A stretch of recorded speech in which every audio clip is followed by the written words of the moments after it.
Me encanta grabar sin una pizca de maquillaje. Hola, soy Victoria y ustedes están en Soltera con Gatos, el podcast de libros para Buddy. Amigos, ¿cómo están? ¿Cómo les ha ido? ¿Qué tal va marzo? Debo decirles que yo había grabado un episodio en febrero que iba a salir o el mismo 28 o ya el primer día de marzo. Y solo audio porque la verdad me estaba volviendo loca con el calor. Pero no terminó de cuajarme. Así es que no lo subí. Y como hoy está igual el día caluroso, pero está nubladito, entonces estoy aprovechando para poder grabar y conversar con ustedes. No va a ser un copy-paste del episodio anterior, igual tengo mi guía, porque en fin, hay que ser organizada en estas cosas, pero es un poco conversar. Es un monólogo y sus comentarios es como una conversación, pero ahí vamos. Eh, en el episodio anterior teníamos un presidente que se apellidaba Geri, y ahora tenemos uno que se apellida Balcázar. Para acabar el mes tendremos el mismo presidente, no lo sé. Para llegar siquiera al 12 de abril, que es la votación, tendremos al mismo presidente, tampoco lo sabemos. Solo debo decirles que si hay algo que nos caracteriza como peruanos es que tenemos una facilidad para reírnos de nosotros mismos y los memes que sacan. La inteligencia artificial está súper bien trabajada. Había un meme que era de una canción de Michael Jackson, que era, no me acuerdo el nombre, pero el video era cambiando las caras y las otras personas. Ya hicieron uno, Ollanta, PPK, Vizcarra, Merino, es que son tantos, la verdad, que me resultó muy gracioso. Y la parte que ponían a Castillo que movía el cuello, no, muy divertido. De verdad es que no tenemos que divertir, porque si no nos vamos a volver locos. Así que eso, quería contarles un poco. Y antes de seguir en este bloque, que debía hacerlo mucho antes, pero lo bueno es que ustedes conocen que su podcaster es habla y a veces se va a la deriva. Quiero dedicarle este episodio a Iris Manco. Iris fue la gata de mi amigo Gerardo Manco, el de Dos Viejos Kiosqueros. Se acompañaron por 21 años y esta hermosa bebé tuvo que irse al cielo de los gatitos, porque yo creo que hay un cielo de gatitos el 2 de marzo. Gerardo, igual que yo, él está pasando la primera etapa de este proceso de duelo. No sé si hay tantas etapas, pero los psicólogos dicen que hay muchas. Ya Gerardo comentará. Y sobre todo porque siento que el proceso del duelo lo hace cada persona a su ritmo, a su modo. Y Gerardo está haciendo que este dolor sea parte de él, de todo lo que le concierne, y es importante asumir el dolor. Perder un animalito, tu mascota, tu perro, tu gato, el hámster que tenías, está bien que uno los llore, está bien que uno sienta muchísima pena, porque esos animalitos que no hablan te han dado mucho amor. Y eso es lo que ha ocurrido con Iris. Así es que yo estoy segura, Iris, que estás en ese cielo de gatitos, y este programa va para ti, porque estoy segura que vas a cuidar siempre de tu barbudo sexy. Así es que este programa, me lo permite, va para la gatita más hermosa de la comarca de Magdalena. Contarlo aquí, ya lo hice en el podcast de Leo Romántica, que lo hemos subido hace un par de días. Amigos, ustedes que siguen no solo la cuenta de Soltera con Gatos, sino también la de Libros para Buddy, y si no, bueno, les cuento que esta podcastera tiene una cuenta en Bookstagram y habla de libros. Y si ven en video, ahí hay una fila de libros que está dedicado solo a Cassandra Clare, de la saga de Cazadores de Sombra. Pues nos dio una noticia maravillosa. El 3 de noviembre por fin tenemos el primer libro de la trilogía que cierra esta saga enorme que se llama Cazadores de Sombras. Yo estoy muy contenta, también muy angustiada, porque es cerrar una etapa, ¿no? La etapa de Cazadores de Sombras. Y fue una de las sagas con las cuales yo me metí de lleno a la fantasía juvenil y la he disfrutado mucho. Ya ahí, obviamente, el fandom despertó. Ha habido comentarios de todo tipo. Yo estoy muy contenta porque siento que ya era hora que Cassandra nos dé calidad. Ese libro ha sido esperado hace más de 10 años porque ya lo anunció cuando hablaba ya de una trilogía anterior que era la de Lady Midnight. No, es que tenemos mucho tiempo de espera, así es que toda persona que pertenece a un fandom, cuando el autor o el cantante o en fin saca disco, libro, trabajo nuevo, pues uno se emociona. Entonces aquí estoy súper emocionada. Tengo que vivir 3 años más, amigos, porque yo quiero leer esos 3 libros. Quiero saber en qué acaba todo, porque estoy segura que esa señora va a destrozarme el corazón. Esa señora me lo va a hacer, me lo va a partir, me lo va a hacer añicos. Ojalá tuviese el honor de conocerla, pero yo estoy convencida, amigos, que yo la veo y voy a entrar en trompo, voy a llorar, voy a decirle que la amo y que la odio a la vez, pero que la amo mucho, porque yo amo mucho a Cassandra. De verdad, Cassandra Clare es alguien, es ese autor que ya pasó para mí esa línea que es solo el autor de libros que me gustan. Para mí ella está como en esa cúpula que uno tiene, esas triadas de autores que uno les tiene cariño porque son importantes para ustedes. Ya, para mí Cassandra está ahí. Y de verdad, ojalá la pudiera conocer. Ni siquiera pido conversar con ella, solo necesito verla y no, probablemente me quede como una turuleca y no diga nada, conociéndome. Pero algún día, soñar no cuesta nada. Y también para los que, más o menos mi generación, un poquito menores que yo, Robin Williams ha anunciado gira, ya se vendieron las entradas. A mí me hubiera gustado ir a ver a Robin Williams, déjame decirles, porque Robin Williams es un cantante extraordinario.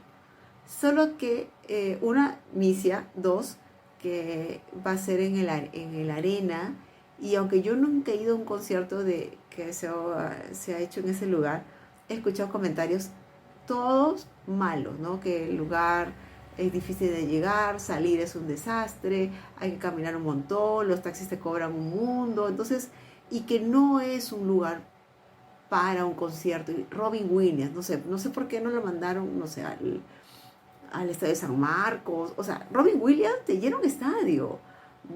No entiendo cómo es que los productores, los que traen a los artistas, no miden eso. Robin Williams te llena un estadio.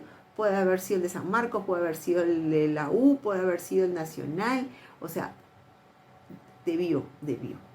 Quería contarles también que este martes 24, que por cierto rompimos récords en Lima, por ejemplo, sobre todo del calor extremo, se hubo hasta sensación térmica de 35, 36 grados. Hay una estación en Caraballo que era casi 35 grados. Tuve el gusto de ser maestra de ceremonia para un evento, un congreso para profesoras de inicial del Instituto José María Arguedas. Y ha sido un evento y ha sido un tema que me dejó mucho que pensar y es del cual voy a hablarles en el bloque 2. Así que ya puedo decir check a maestra de ceremonia. O sea, he participado en charlas, ustedes seguro en algún momento deben haberme escuchado cuando los he invitado a algún conversatorio, pero maestra de ceremonia per se nunca lo había hecho y de verdad que ha sido una experiencia muy chévere.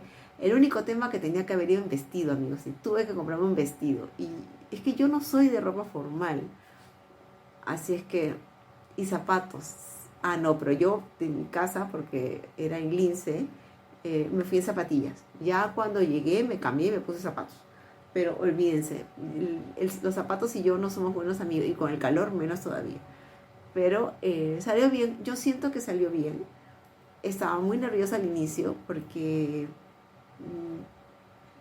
una cosa es que tengas cierta eh, facilidad para hablar en público, pero sí siento que me faltan herramientas. Ojalá me pueda en algún momento pagar un curso de oratoria o de, sobre todo, de manejo de voz, porque yo puedo creer que hablo bien, pero tengo un amigo que se llama Luis Mendoza, que él sí en algún momento me ha hecho una crítica de la forma en que hablo, porque el podcaster tiene que hacerse entender, ¿no? Entonces tiene que ver el tema de la dicción y de hablar de tal forma correctamente para no decir tantas muletillas y eso, ¿no? Entonces sí, yo quisiera en algún minuto, pero bueno, en estos momentos todavía no. Estoy sin chamba, amigos, todavía. Así es que complicado, complicado. Así es que para no hacer esto muy largo, nos vamos de una vez al bloque 2. Antes de entrar al bloque 2, si es la primera vez que pasas por aquí, muchísimas gracias. Si me ves en YouTube, te pido por favor que te suscribas, que le des like.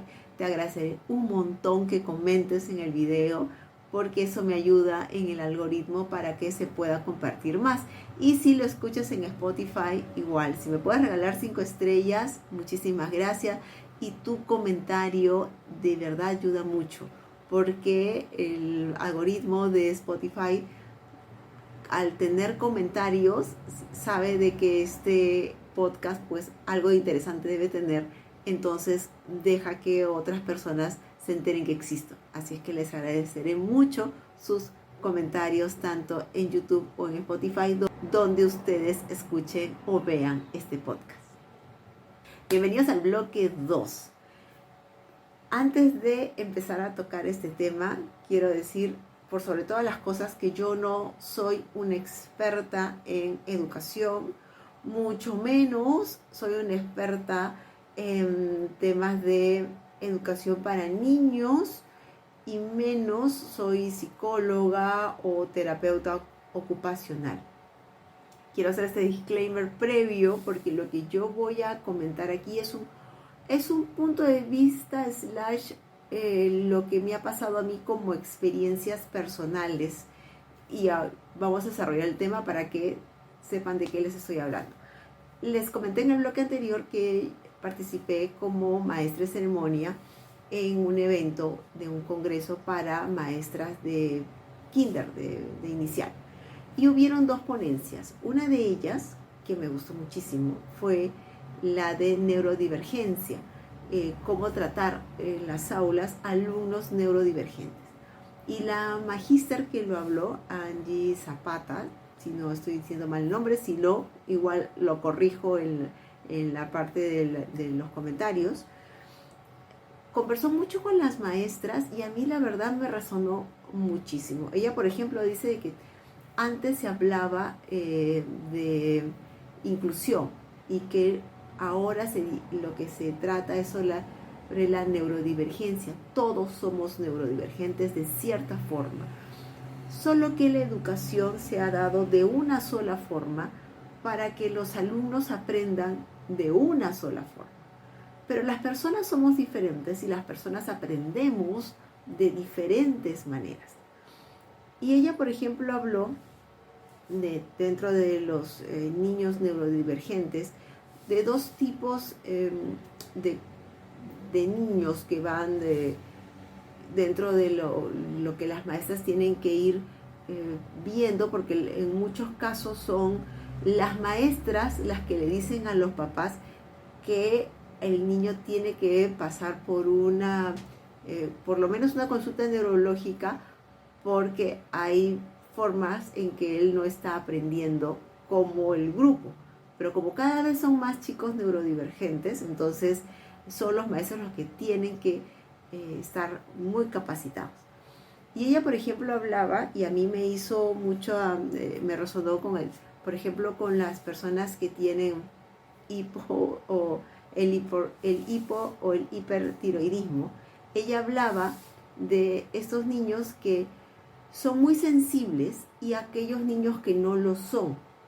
Por ejemplo, los niños muy sensibles, si se colocan una prenda y les roza la etiqueta o el algodón o el polo los molesta, ellos no pueden controlar eso. O sea, le piden que al papá o a la mamá que le quiten la ropa o que le quiten las etiquetas porque el roce de sus cuerpecitos con algo áspero, pues los molesta, los mortifica. O por ejemplo, niños de que tienen un sabor nuevo, una textura nueva al comer y que no lo soportan, no pueden comerlo y que sufren mucho. Y los papás no entienden lo que eso les está pasando. O niños, por ejemplo, de que se esconden cuando hay olores fuertes, ¿no? Están haciendo aderezo, la cebolla, que para nosotros puede ser un olor ya característico, pero que para ellos ya es un problema. O niños que están, por ejemplo, en el columpio, pero es un lado de terror porque ellos no están con los pies en la tierra, sino están como en el aire, y ellos sufren mucho con este tipo de situación, porque como no sienten el piso, entonces para ellos es como si fuese una tortura. Y también hay otro tipo de niños, esos que, no sé si ustedes han visto niños que a veces se golpean a la pared, o niñas que dan vueltas y vueltas y vueltas y no se marean y pueden pasarse 10 minutos dando vueltas porque necesitan sentir, más bien como si hubiesen perdido cierta capacidad para sentir cosas, o se golpean, ¿no? Van corriendo y ¡pum!, se golpean hacia la pared o se lanzan al mueble. ¿Y qué es lo que solemos decir los adultos? Es un niño malcriado, es un niño engreído, es un niño que no le han puesto límites. Y no es eso, sino es que te encuentras con este tipo de casos.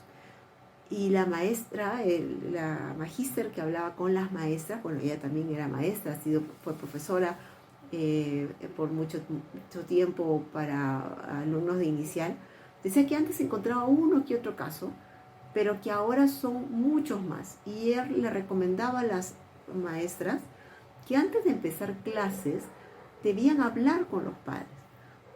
Y recuerdo mucho una conversación de hace muchos años con Mirta, que me decía de que, por ejemplo, en nuestra época de escolares, era muy raro los chicos que tenían padres separados.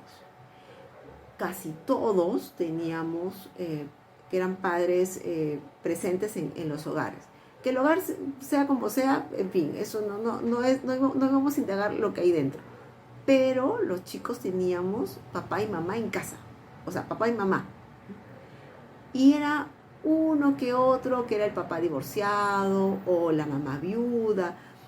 Yo recuerdo que cuando estudié en primaria, que era colegio de mujeres, había una niña, que por cierto también hace algunos años falleció.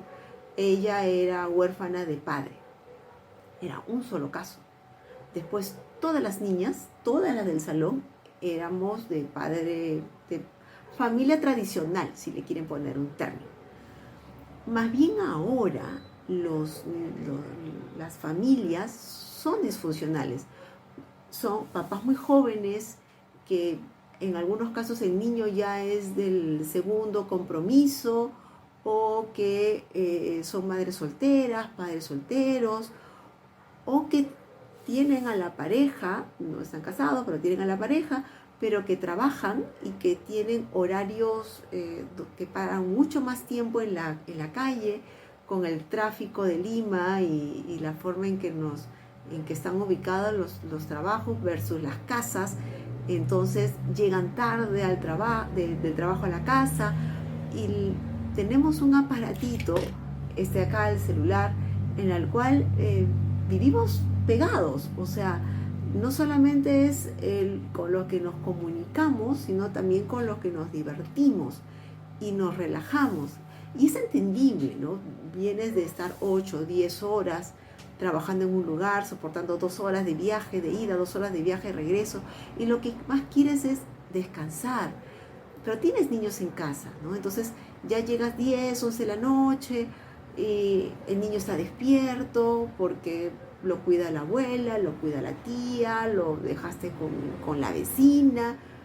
Entonces la maestra decía, la magíster, tienen que conocer a los padres de los niños, porque es estas nuevas familias con las que le van a dar luces del niño con el que van a tener en clase. Y ella decía que muchos de estos niños, que es una estadística, pero que la probabilidad de que los niños tengan un tema de neurodiversidad son esos niños de que al nacer tuvieron que quedarse algún tiempo internados en el hospital por un tema genético, un tema de salud, en fin. O niños de que ya vienen con alguna carga genética o han sufrido algún trauma desde muy, muy pequeños. Entonces, el rol del maestro, el rol de los padres ahora, tengo varios oyentes que son padres, que son madres muy jóvenes, que tienen hijos chicos y que probablemente me puedan dar o no razón sobre lo diferente que es ahora el contacto que se tiene con los hijos como eran sus padres con ellos. Y el aprendizaje, los chicos aprenden de forma diferente. Y aquí me voy a poner como ejemplo, o les voy a contar una experiencia mejor. Yo he trabajado por mucho tiempo en marketing, trabajado mucho con temas de campañas, he trabajado en marcas donde normalmente te traían ya la campaña y tú tenías que adaptarla a las vitrinas. Y tuve la suerte de trabajar en una empresa chilena que tenía varias marcas en su catálogo. Y el gerente de marketing, porque yo era su coordinadora, él, por ejemplo, decía, tenemos, no sé, de tal marca tenemos que pasar esta campaña porque en Santiago funcionó, porque obviamente ellos son chilenos, Santiago funcionó y hay que ponerla así. Entonces, nosotros le decíamos, oye, el consumidor peruano es diferente, el consumidor peruano necesita otro tipo de información porque es como que está acostumbrado, se puede ir cambiando, pero no puedes ir de sopetón porque podrías tener una campaña fallida. Y yo hablaba mucho con este gerente y me di cuenta de que, o sea, él me contaba, me decía, la campaña viene de tal tema, por ejemplo, el Día de la Madre, viene de tal tema y hay que desarrollar y qué sé yo. Y yo obviamente tenía que trabajar esa campaña para las vitrinas, para las tiendas, en fin. Y él se percató, porque yo no me había dado cuenta, que yo aprendo más o entiendo mucho más rápido los conceptos si el tema es visual. Y entonces él agarraba, por ejemplo, sea en su escritorio, agarraba un papel, normalmente agarraba papel o teníamos una pizarra, pero usualmente era papel. Entonces él agarraba el papel y me decía, escribía el tema de las campañas y la dibujaba, todo el concepto, todo lo que él me hablaba lo iba escribiendo, dibujando. Y él me dijo que cuando él hacía eso conmigo, yo le captaba mucho más rápido y los resultados eran mucho más rápido porque ya entendía qué cosa quería. Cuando él, por ejemplo, me llama, en esa época no había las videollamadas, entonces si estaba en Chile me llamaba, entonces y claro, él me hablaba, yo le escuchaba lo que le decía, iba y venían correos, porque no, el WhatsApp todavía no era época del WhatsApp, iban y venían correos, entonces había como un tiempo, una demora de horas, hasta que ya yo le presentaba la propuesta de la campaña. Pero me decía que ese tiempo él se lo ahorraba cuando se sentaba conmigo y me lo dibujaba. Y lo escribíamos y metíamos mano y no sé qué, y entonces trazábamos el plan. Y él me decía, porque tú eres visual. Y yo le decía, yo no soy visual, yo entiendo bien cuando me hablas. Sí, claro, me dijo, no es que no me entiendas, pero cuando yo te dibujo o te pongo en imágenes, tú me captas más rápido. y no me había dado cuenta. Y estoy hablando cuando yo tenía como 30 y tantos años. No me había percatado que yo aprendía más de temas visualmente. Y me pasaba que era algo que tampoco lo había por lo menos pensado. Cuando yo estudiaba me ponía música. Y la música no me distraía, más bien era una compañía. Y me pasaba mucho en el colegio, que estaba, por ejemplo, en un examen, y en el colegio que yo estaba muy cerca del mercado. Entonces estaba obviamente la música del mercado.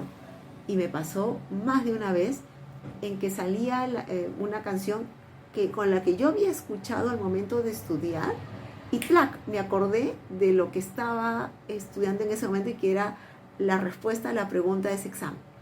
Debe tener algún nombre, explicación, tal vez no, pero la música a mí me servía como recordatorio cuando yo necesitaba aprender algo. Porque todas las personas aprendemos diferente.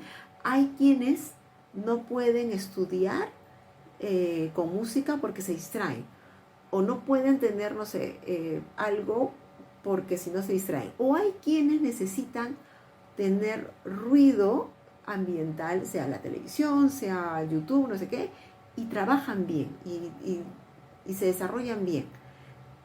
Yo, por ejemplo, soy muy distraída.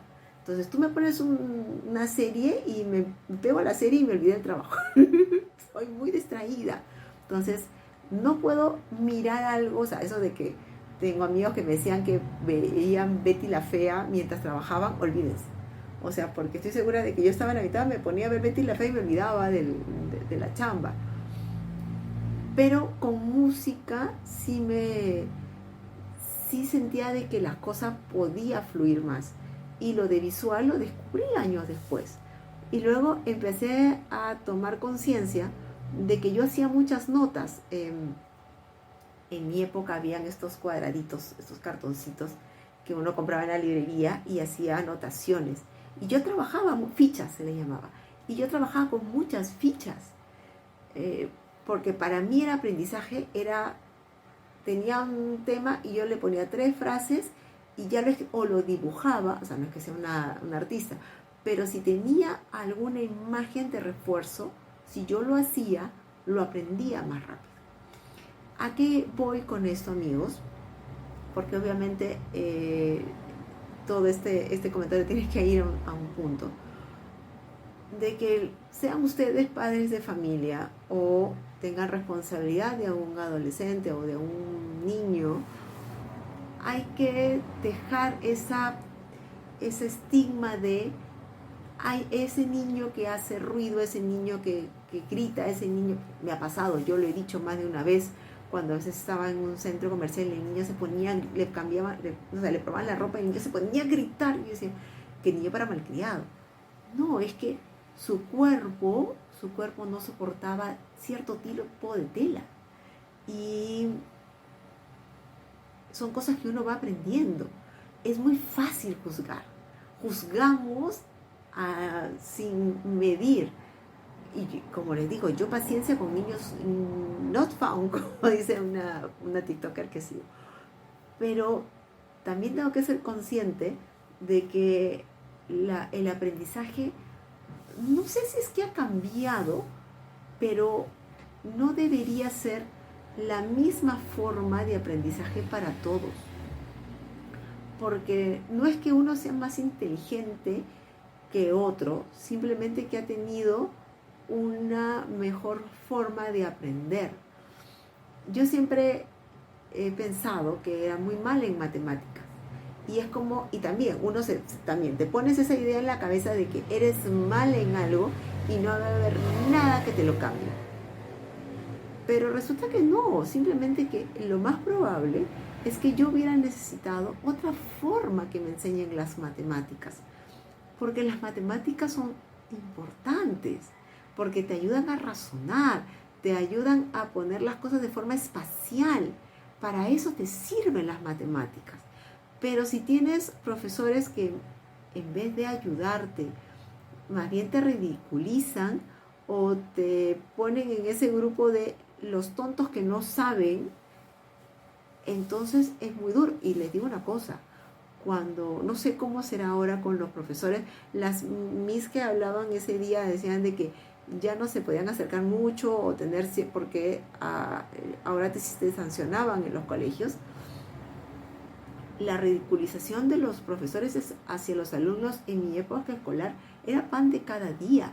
O sea, un profesor te podía decir que eras un idiota y nadie iba a decir lo contrario. Si te está, bueno, ahora se llama bullying. Y en mi época también se burlaban de alguien que no aprendía con facilidad. Y, y eso debe ser eh, muy fuerte. O sea, mi hermana, por ejemplo, siempre ha sido muy buena en números. Entonces acá le alentaba mucho el tema. Pero yo era como que la ataba, pues, la que los números no me daba. Y probablemente no es que no me diera, sino que no me lo enseñaron correctamente. Entonces, la profesora, por ejemplo, comentaba de que se suele creer que los nidos, los salones de nido deben ser súper coloridos, ¿no? Extremadamente coloridos, así ya parece un salón de fiesta infantil. Cuando no, dice, porque hay niños que cuando tienen demasiados colores, en vez de motivarlos, los distorsiona el espacio. Entonces, ¿qué es lo recomendable? Pues, por ejemplo, si tienes que poner el nombre de algo, la caja de, del útil de aseo, o ese es el armario, que todas las etiquetas tengan un mismo color y que los colores más bien sean neutros, sin ser blanco y negro, pero que sean más bien cálidos, que no sean colores chillones, porque hay niños que no responden bien a este tipo de colores estridentes. Y yo recuerdo los salones de primaria o de nido, de kinder, pues era un salón de fiesta infantil, ¿no? Cuando ya no debería ser. Y por ejemplo, la profesora hablaba de los auxiliares. La auxiliar le decía, no es la que te tiene que cortar cortar los papelitos para la clase siguiente, es la que tiene que observar. Y eso era observar a los alumnos, observarlos y a ver cómo desarrollan. Miren, yo sé que mi única referencia en este caso son mis gatos que no hablan, mis gatos que son gatos, ¿no? Digo mis porque ahora pasa mucho tiempo Kira, que es una gatita que vive en el tercer piso, pero desde que no está mi hijito mayor, creo que les conté, Robin pasó una etapa de mucha tristeza en su duelo, y Kira siempre venía a la casa, y la verdad que está pasando muchas épocas acá. Les voy a contar después en algún momento la historia de esto. Pero ella igual, su casa está arriba, pero pasa días acá en mi casa. Por eso digo que mis gatos. Y Buddy, por ejemplo, me amaba mucho, yo amaba mucho a mi gato. Pero era un gato arisco, no era un gato que le gustaba que lo abrazara, que no, era como, ¿no? Me pasaba que yo lo cargaba, le decía, lo papachurraba, le llenaba de besos y él se bajaba y se lamía con cara de asco, o sea, me miraba con una cara de... Robin es amoroso, pero Robin es un gato muy asustadizo, entonces si me acerco mucho sale corriendo. Él se tiene que acercar para que yo le haga cariño y se puede ronronear y todo, pero él se tiene que acercar. No es que yo vaya hacia él, porque como era un gato de calle, entonces creo que todavía tiene ese miedo de que le vayan a hacer un daño. Miren cuántos años él vive, más de casi 8 años con nosotros. Pero Kira fue una gatita que pasó, la rescataron, no rescataron, sino la camada de una señora que vendía plantas, y mi vecina fue a comprar plantas, había dado a la gata gatitos, y Kira fue la gatita que se trajeron a la casa. Entonces, Kira no tiene ese mal contacto con los humanos, y era una gatita que le daba mucho cariño, la andaba siempre cargando, la mimaba, pero porque es que para muchas horas o muchos días en mi casa, porque ha llegado a esta casa un perro, un golden, una preciosura, y lamentablemente en la familia, que antes los gatos, pues ellos también tienen dos gatos, paraban todo el tiempo en la casa, la casa era toda para ellos, y de la llegada de ese perro, los gatos han pasado a vivir a la terraza, ¿no? Entonces han sido marginados por un perro. Y Kira estaba acostumbrado pues a que la estén cargando, que le estén dando arrumacos. Y eso es algo que yo estoy empezando a aprender con ella, porque se tira, por ejemplo, al piso y me mira. Y yo, ¿verdad que me pasaba? No entendí que realmente ella lo que quería era que yo le haga cariñito, que la peine, y es un motor, ronronea de la felicidad. Pero ha sido observación, porque dice, ¿por qué se tira al piso y mira? ¿Qué le pasa a la gata? Porque mis gatos no son así, o no eran así. Y es que tú tienes que observar. Si eso me pasa a mí con mis gatos o con los gatos, más con los niños. O sea, los niños saben que observarlos. Y los mismos adultos, nosotros como adultos, tenemos que aprender también a conocernos y no a sobreetiquetarnos, ¿no? El tonto, el que yo no sé matemáticas, es que yo no sé y suficiente. No es que no sepas, es que no te enseñaron bien. Se puede arreglar todo, se puede mejorar, si tienes ganas. Y no es que uno sea un negado. Por ejemplo, mi tía, si les he contado que tengo una tía de 92 años, mi tía maneja el celular, porque ella tenía antes teléfono fijo, pero Movistar ya no da el servicio al lado donde ella vive, que es en Barrios Altos, porque estaba esa tecnología antigua que era con el cobre, ¿no? Que eran las líneas por cobre. Ahora es con internet, por los dúos y todo, pero ese servicio ellos no lo dan en ese lado porque complicada la zona. Entonces mi tía a los 92 años tenía que aprender a usar el celular y se equivoca y no siempre contesta bien, pero a su edad ha tenido que obligarse a aprender. Mi mamá, que tiene 20 años menos que ella, ni siquiera sabe contestar una llamada en celular. Olvídense, porque mi mamá no le da la gana, no quiere. Imagino que en algún momento va a tener que aprender. Lo máximo que sabe es apagarme la alarma cuando a veces yo la pongo por algún tema y le digo, mamá, apágala. Ya, es lo único que sabe. Pero una mujer de 92 años, o sea, que ni siquiera había teléfono cuando ella nació, o sea, sí existía el teléfono, pero no era masivo. Aprendió a contestar el teléfono, el fijo, y ha tenido que aprender el celular táctil, ¿no? Porque ni siquiera son los de botones. Mi tía ha tenido que aprender a usar un celular táctil, que puede a nosotros sonar como que es lo normal, pero ni siquiera sus dedos están acostumbrados. Entonces, aprender o reaprender sí se puede, pero tenemos diferentes formas. Y yo sí creo lo que dijo la magíster, de que en cierta forma todos somos un poco neurodivergentes. Lo que pasa es que nos castraron tanto en el sentido de tenías que aprender de esta forma, y eso que ya cuando yo entraba al colegio ya no era tanto eso de que el que escribía, el que era zurdo, lo tenían que hacer diestro. Pero años anteriores a los míos, o sea, personas que tienen como 60, 50, sí los obligaban a dejar de escribir con izquierda y que le tengan que escribir con la derecha. Y eso era arriba en el cerebro es un desastre. Entonces, tenemos que conocernos y saber de que no es que tengamos una limitación, no es que yo no sé aprender esto, que yo no sé lo otro. Yo reconozco, por ejemplo, y me vuelvo a poner ejemplo porque soy la podcaster acá, que todos estos temas de arreglos de cosas en las casas, la verdad, toda la vida me ha dado mucha flojera. Mi hermana siempre ha sido la MacGyver, creo que les he contado.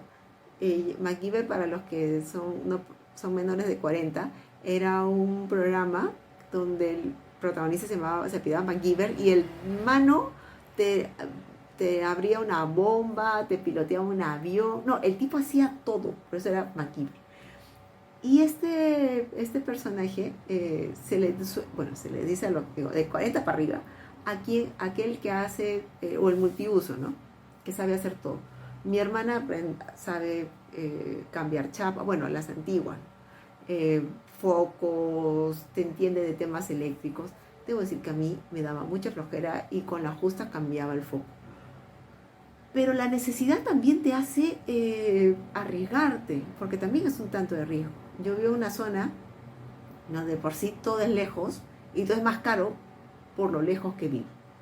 Y teníamos, por ejemplo, las pantallas de la sala y que se suponía que mi hermana cuando venía lo tenía que sacar para lavarla, y al final las veces que Lisa había venido, pues le ha pasado a divertirse que a estar pensando en que tenía que sacar una pantalla. Y tuve que hacerlo porque mi mamá, por ejemplo, es muy sensible a la luz. Cuando la luz es muy fuerte, ella le molesta mucho yo creo que todos somos un poco neurodivergentes. Mi mamá no puede ni con sonidos fuertes, ni con luces así fuertes porque la marea.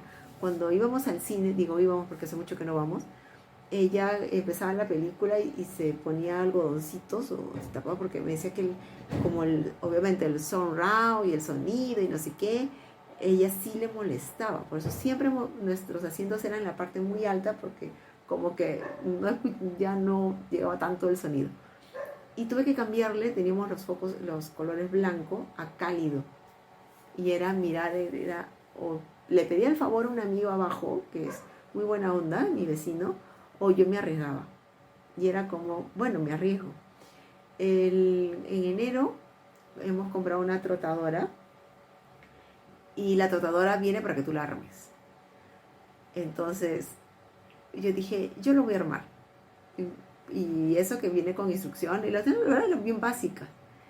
Entonces mi mamá también metió mano a ayudarme porque aunque estaban las instrucciones, pues hay cosas como que asumen que tú ya sabes.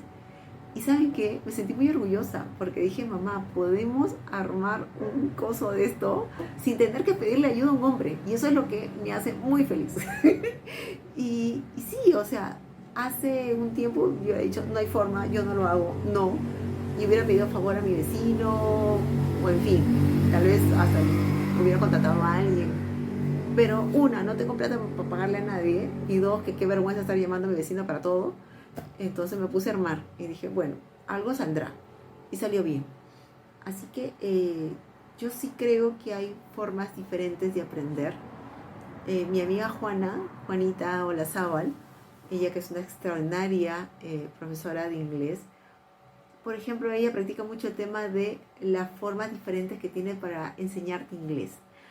Y yo con ella, lo poquito de inglés que sé, lo aprendí con ella. Y eso que pasa por muchas profesoras, por muchos lados, pero lo que yo he aprendido ha sido con ella porque es no solamente muy didáctica, sino que utiliza el juego como una herramienta. Y era lo que hablaba la maestra acá. Utilicen el juego como una herramienta. El juego no es solamente un momento de espacio de diversión, sino la herramienta que les va a ayudar a crearles temas o conflictos a los niños para que los resuelvan, porque para eso está el juego. De verdad que fue una charla maravillosa y traje este tema por lo mismo. Sé que hay muchos papás, mamás que escuchan este podcast, pero sobre todo porque sé que hay muchos que, como yo, que también digo, yo no puedo, no la hago, soy muy ataba, no nací para esto. No, sí. Y no es que tampoco tengamos que saberlo todo, pero es la forma en que aprendemos. Y yo creo que ahí está el tema.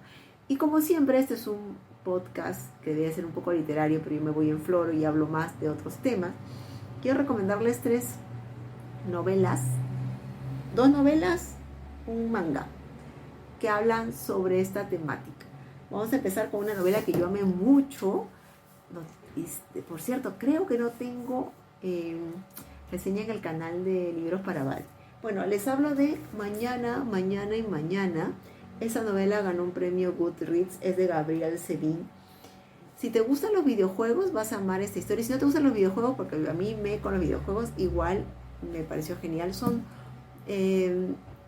tres amigos, bueno, son dos amigos, hay un tercero que luego ingresa, que él es hijo de una de inmigrantes. Ella es una niña que es una niña bien, pero son muy capos en números. Entonces se encuentran en la universidad y por esas cosas del destino empiezan a hacer un negocio, un emprendimiento, ¿no?, de videojuegos. ¿Por qué tomo esto como base o como recomendación? Porque el protagonista, él sabe que le cuesta sentir emociones. O sea, no es que no le importe a las personas, sino que le cuesta demostrar las emociones y él es el tacto, el contacto es algo que él frena mucho porque acá hay un tema a resolver. Mañana y mañana y mañana es un novelón, así que si están buscando un personaje muy rico en ese aspecto, tienen que leerlo. No es una novela romántica, o sea, los protagonistas no tienen un romance por si acaso, sino aquí es sobre el valor de la amistad y el amar, los tipos de amor, porque hasta una persona, o sea, no era neurodivergente, pero porque no lo habían visto de este modo, él tenía una forma diferente de demostrar amor. Muy buena, la verdad. Muy, muy interesante esta Mañana y Mañana. Luego, esta de acá, que es una novela romántica, esta me encanta. Se llama La chica del tiempo, es de Rachel Lynn Solomon. Ella es conductora de un programa del clima, y él es un pata que está divorciado y es gordito. Mire, me encanta esta historia porque normalmente o sea, ahora hay novelas donde las chicas son curvy, pero los chicos pues son salidos del gym. No, él es un chico gordito y obviamente también tiene su tema porque él es periodista deportivo. Entonces, ¿cuál es el tema acá? Que sus jefes eran un matrimonio y se están separando, y sus jefes trabajaban en esta televisora. Entonces ellos creen que si los dos se reconcilian, o por lo menos tienen como que por lo menos retomar la amistad, van a poder manejar mejor los conflictos que se dan, porque como los dos que son jefes se están tratando súper mal, entonces ahí entra a tallar. ¿Y por qué le hablo del tema neurodivergente? Porque ella tiene el síndrome es autista, y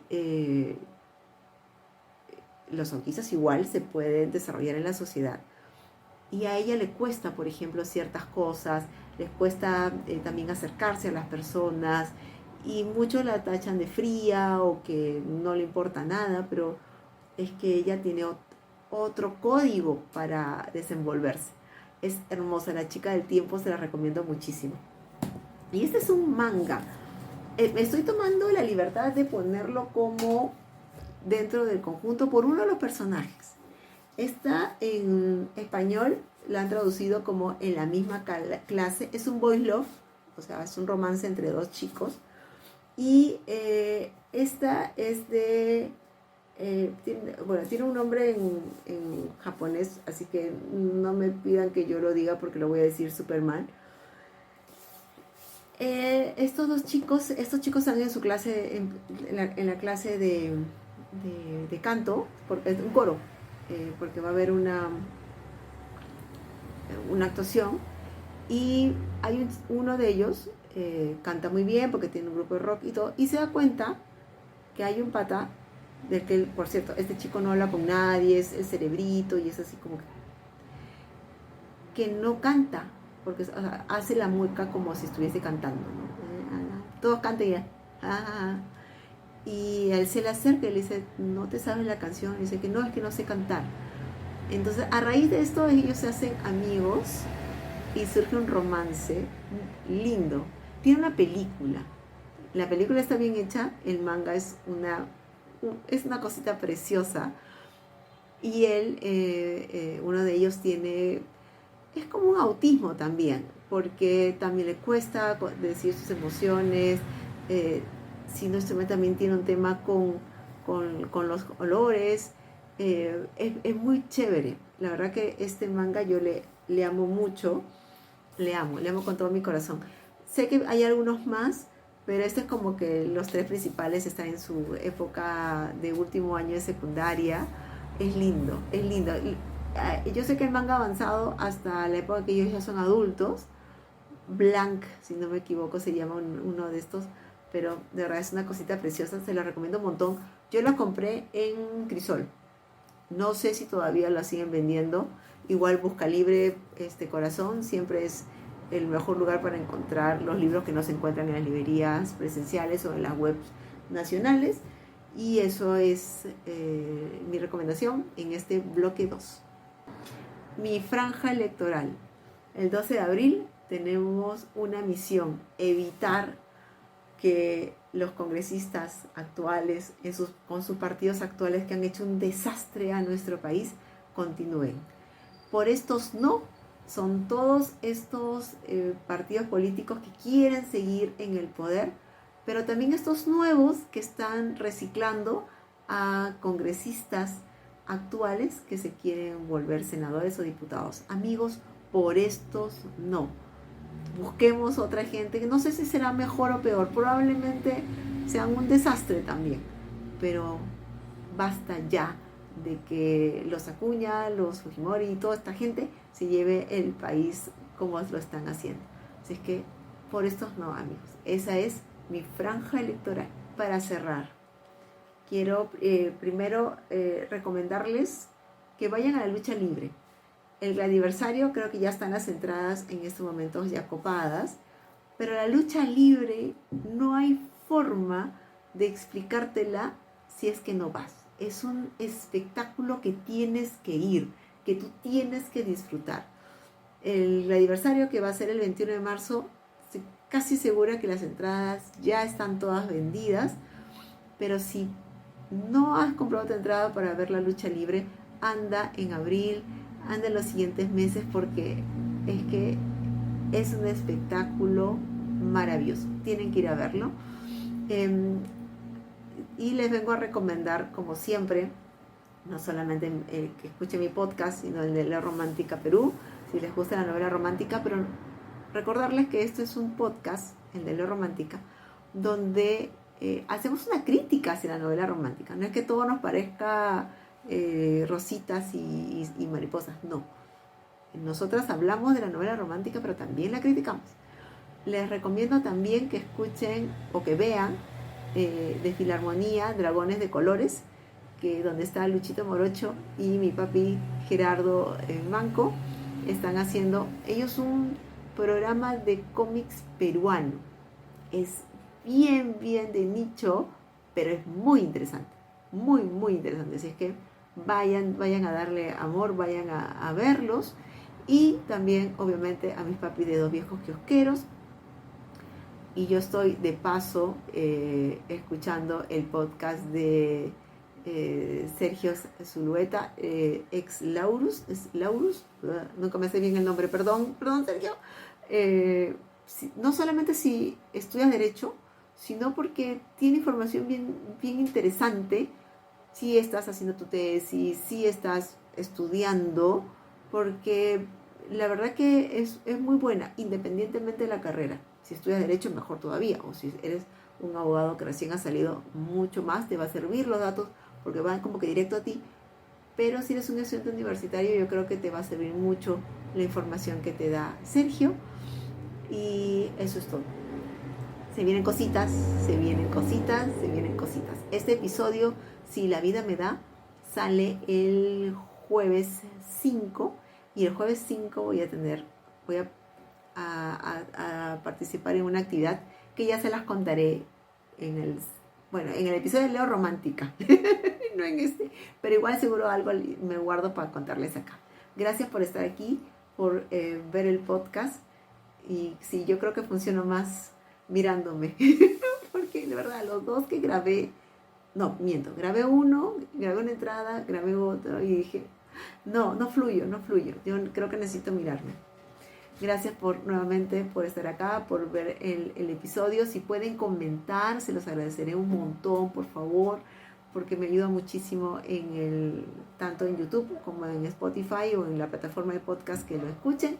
Y nos vemos en un próximo episodio. Chao, chao.